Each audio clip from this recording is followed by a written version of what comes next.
È partita la 72esima edizione del Mandorlo in Fiore, tante le iniziative svolte già previste in cartellone che hanno animato la nostra città. Sabato sera al Teatro Pirandello è stata la volta di 2 rappresentazioni classiche con i balletti di Sagra della Primavera, con la coreografia di Enrico Morelli e musiche di Igor Stravinsky.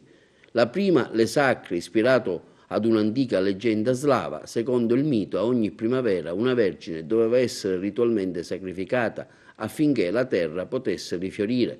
Nell'allestimento scenico che ne risulta si rispecchia l'affannoso dinamismo del nostro tempo per combattere antiche e nuove paure ed esorcizzare il male di vivere che accompagna il presente. Ogni occasione è buona per individuare un capro espiatorio, un corpo da sacrificare. Soltanto con il rispetto dell'altro, del suo corpo, si esce dal buio dell'uomo.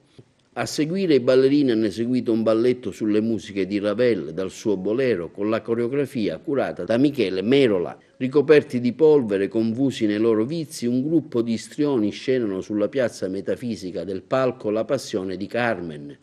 Questi commedianti tentano di far evitare lo scontro tra Don José e il Toreador, mentre Michela, solo nell'ombra, va nascondendosi fuori e dentro, cercando di rubarne invano i loro cuori e attenzione. Domenica mattina si è svolta la 14ª edizione della mezza maratona della Concordia, che ha visto 1 migliaio di partecipanti che hanno percorso le vie cittadine da San Leone alla Valle dei Templi. Hanno vinto Bibi Hamet dell'Università di Palermo e Tatiana Betta della Podistica Messina. In mattinata il Festival Bandistico Terre di Sicilia ha visto l'esibizione di bande provenienti da tutta la Sicilia. In piazza Cavour, tanta la gente che ha assistito piacevolmente all'esibizione. Nel corso del festival anche l'esibizione di una rappresentanza dei gruppi che hanno partecipato al Festival dei Bambini nel Mondo, che hanno concluso poi l'evento al Teatro Pirandello di Agrigento alla presenza di tanta gente. Il Festival delle Bande Musicali ha visto la presenza anche di partecipanti esibirsi innanzi al Tempio della Concordia, alla presenza di tantissimi spettatori intonando l'inno nazionale con lo splendido scenario del Tempio della Concordia.